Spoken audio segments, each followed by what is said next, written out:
কালো জাদু বা ব্ল্যাক ম্যাজিক বা সিহর একটি বাস্তব ও ধ্বংসাত্মক বিষয়, যার অস্তিত্ব কোরআন ও হাদিসে নিশ্চিতভাবে স্বীকৃতি রয়েছে।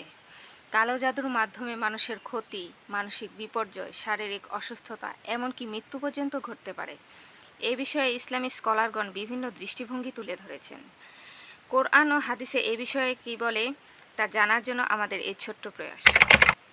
আসসালামু আলাইকুম প্রিয় দর্শক, আপনারা দেখছেন রবের কিনারা চ্যানেল। ভিডিওটি ভালো লাগলে একটি লাইক, কমেন্ট ও সাবস্ক্রাইব করে আমাদের পাশে থাকবেন। আসুন প্রথমে জেনে নেই কালো জাদু কী। বস্তুত কালো জাদু হলো এমন একটি রহস্যময় ও শয়তানি কার্যকলাপ যার মাধ্যমে মানুষ, জিন বা শয়তান অন্য অদৃশ্য শক্তির সাহায্যে কারোর উপর প্রভাব বিস্তার করে বা ক্ষতি করার চেষ্টা করে। এটি এমন একটি কাজ যাতে শয়তান বা কুফরি শক্তির সাহায্য নেওয়া হয় এবং আল্লাহর আদেশ অমান্য করা হয়। এটি ইসলামে সম্পূর্ণ নিষিদ্ধ বা হারাম এবং ধ্বংসাত্মক। এটি শুধু ব্যক্তিগত নয়, বরং সামাজিক, আধ্যাত্মিক জীবনেও ক্ষতি করে।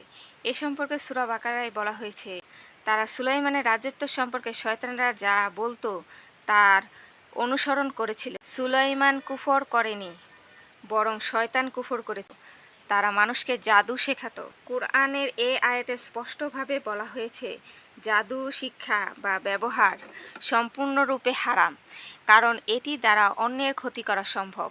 সূরা বাকারায় আরও উল্লেখ আছে, তারা এমন জাদু শিক্ষা করত যার দ্বারা স্বামী স্ত্রী উভয়ের মধ্যে বিরোধ সৃষ্টি করত।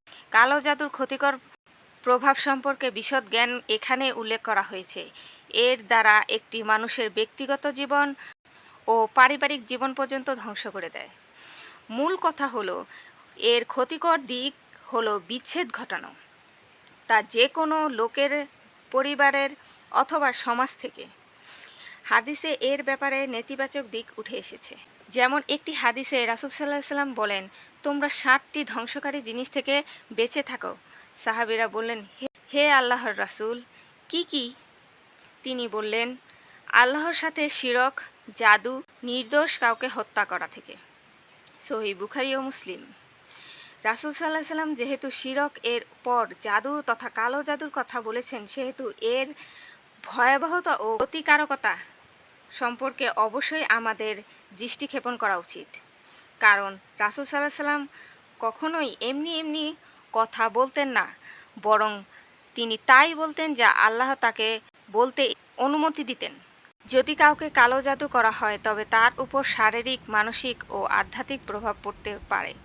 যেমন ধরুন, অকারণে ভয় পাওয়া, দুঃস্বপ্ন দেখা বা একই দুঃস্বপ্ন বারবার ফিরে আসা, সব সময় মন খারাপ থাকা, বিষণ্ণতা, হতাশাগ্রস্ত হয়ে যাওয়া, আমলে মনোযোগ না থাকা, যেমন ঠিকমতো নামাজ না পড়া এবং কোরআন শুনতে বা পড়তে অস্বস্তি লাগা, সামান্য কিছুতেই অসামান্য রাগ বা উত্তেজিত হয়ে পড়া যা নিজেও নিয়ন্ত্রণ করতে পারে না, মানসিক ও স্নায়বিক দিক দিয়ে হঠাৎ করে স্মৃতিশক্তি দুর্বল হয়ে যাওয়া, সহজেই ভুলে যাওয়া ইত্যাদি, মাথা ঝিমঝিম করা বা ভারী মনে হওয়া, চোখের সামনে অস্বাভাবিক কিছুর উপস্থিতি অনুভব করা, অস্বাভাবিকভাবে নিজের উপর আতঙ্ক ভর করা, চিকিৎসকের কাছে গেলে রোগ না সারা বা কোনো কোনো ক্ষেত্রে রোগ নির্ণয় করাও যায় না, শরীর প্রচণ্ড ব্যথা অনুভব করা, বিশেষ করে পিঠ, ঘাড় ও কোমরে, এক কথায় নিজেকে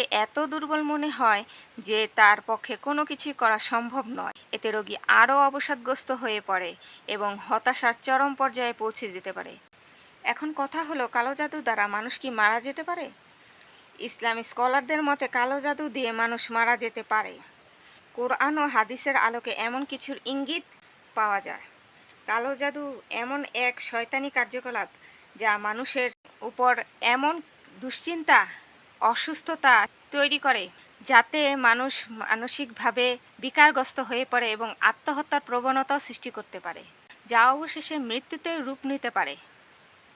আমাদের রাসূল সাল্লাল্লাহু আলাইহি ওয়াসাল্লামের উপরও কালো জাদু প্রয়োগ করা হয়েছিল। সহিহ বুখারীতে আছে, রাসূল সাল্লাল্লাহু আলাইহি ওয়াসাল্লাম এর উপর ইহুদি লাবিদ ইবনে আসম কালো জাদু করেছিল, যাতে তিনি কিছু সময়ের জন্য এমন ভাবতেন যে তিনি কিছু করেছেন অথচ তিনি করেননি। অর্থাৎ কালো জাদু বাস্তব এবং তা এমনকি রাসূল সাল্লাল্লাহু আলাইহি ওয়াসাল্লাম ওর উপরও প্রভাব ফেলেছে, যদিও আল্লাহ তাকে তা থেকে রক্ষা করেন এবং পরে সূরা ফালাক ও সূরা নাস নাজিল করেন। ইসলাম কালো জাদুকে কুফরি কাজ হিসেবে গণ্য করে। যারা এটি করে এবং যারা এটি শিক্ষা গ্রহণ করে তাদের জন্য রয়েছে কঠোর শাস্তি। সূরা বাকারায় বলা হয়েছে, তারা হারুত ও মারুত না কাউকে জাদু শিক্ষা বলতো, আমরা তো পরীক্ষা স্বরূপ, সুতরাং তুমি কুফরি করো না। এখানে আল্লাহ নিজেই কালো জাদুকে কুফরি কাজ বলে গণ্য করেছেন। এটা দ্বারা ঈমান পর্যন্ত চলে যেতে পারে। ইসলামী আইনে কালো জাদুর শাস্তি সম্পর্কে সম্মিলিত মত হলো, যদি কেউ কালো জাদুর মাধ্যমে এমন কোনো কাজ করে যা মানুষের স্বাভাবিক জীবন ধ্বংস বা বিশ্বাস নষ্ট করে দেয়, তাহলে তাকে মৃত্যুদণ্ড পর্যন্ত দেওয়া যেতে পারে। হযরত ওমর রাদিয়াল্লাহু আনহু কালো জাদুকারীদের মৃত্যুদণ্ড দিতেন। ইবনে তাইমিয়া ফতোয়া অনুযায়ী কালো জাদুকর কাফির, তাই তাকে তওবার সুযোগ না দিয়ে হত্যা করাই সঠিক, কারণ এটি মুমিনদের ঈমান নষ্ট করে এবং সমাজে বিপর্যয় ডেকে আনে। চলুন এবার জানি ভয়ঙ্কর এ ক্ষতি থেকে পরিত্রাণ কিভাবে পাওয়া যায়। এর থেকে পরিত্রাণ পাওয়ার জন্য আমাদের হাদিস ও কোরআনের দিকে তাকাতে হবে, কারণ হাদিস ও কোরআনে এ থেকে বাঁচার উপায় খুব সুস্পষ্টভাবে বর্ণনা করা হয়েছে। আল্লাহ বলেন, যে কেউ আল্লাহর উপর ভরসা করে তার জন্য নিশ্চয়ই তিনিই যথেষ্ট। রাসূল সাল্লাল্লাহু আলাইহি ওয়াসাল্লাম বলেছেন, তুমি সূরা ফালাক ও সূরা নাস পড়ে নিজেকে রক্ষা করো, এর চেয়ে উত্তম আশ্রয় প্রার্থনা নেই। সূরা ফালাক ও সূরা নাস এই দুই সূরা জাদু, হিংসা, শয়তানি কুমন্ত্রণা থেকে রক্ষা করে। আয়াতুল কুরসির কথা বলে আরও একটি হাদিসে আছে যে, যে ব্যক্তি প্রতি রাতে ঘুমানোর আগে আয়াতুল কুরসি পড়ে সে সারা রাত আল্লাহর হেফাজতে থাকে এবং শয়তান তার ধারের কাছেও আসে না। সহিহ মুসলিম। কালো জাদু এর রুকাইয়া হলো কোরআন ও হাদিসের দোয়া দ্বারা চিকিৎসা। জাদুগ্রস্ত ব্যক্তি নিজের উপর বা অন্য কেউ তার উপর দোয়া পাঠ করে এর থেকে মুক্তি পেতে পারে। সর্বোপরি তাওহীদের উপর মজবুত থাকা, শিরক বা তাবিজ কবজ থেকে দূরে থাকা, কেবলমাত্র তখনই আল্লাহর সাহায্যে কালো জাদুগ্রস্ত ব্যক্তি কালো জাদুর শৃঙ্খলা থেকে মুক্তি পেতে পারে। সুতরাং কালো জাদু একটি ভয়ঙ্কর বাস্তবতা হলেও মুমিনের ঈমান, কোরআন হাদিস ও দোয়ার সব ধরনের অশুভ শক্তির চেয়েও বেশি শক্তিশালী। কালো জাদুর মাধ্যমে মানুষ মারাও যেতে পারে, তবে তা কেবল আল্লাহর ইচ্ছা ও অনুমতির মাধ্যমে। আর একজন মুমিন কখনো ভীত কিংবা হতাশ হয় না, কারণ তার কাছে আছে কোরআন ও সুন্নাহ এবং আল্লাহর সাহায্য। তাওয়াক্কুল, দোয়া ও পরিপূর্ণ ঈমানই কালো জাদুর সবচেয়ে বড় প্রতিষেধক। অতএব আসুন আমরা শরীয়তের নির্ভরযোগ্য দিক নির্দেশনার মাধ্যমে নিজেদের এবং পরিবারকে সুরক্ষিত রাখি। আল্লাহর ওপর ভরসা, কোরআনের আলো এবং সুন্নাহের অনুসরণই হলো কালো জাদু থেকে চূড়ান্ত মুক্তির পথ।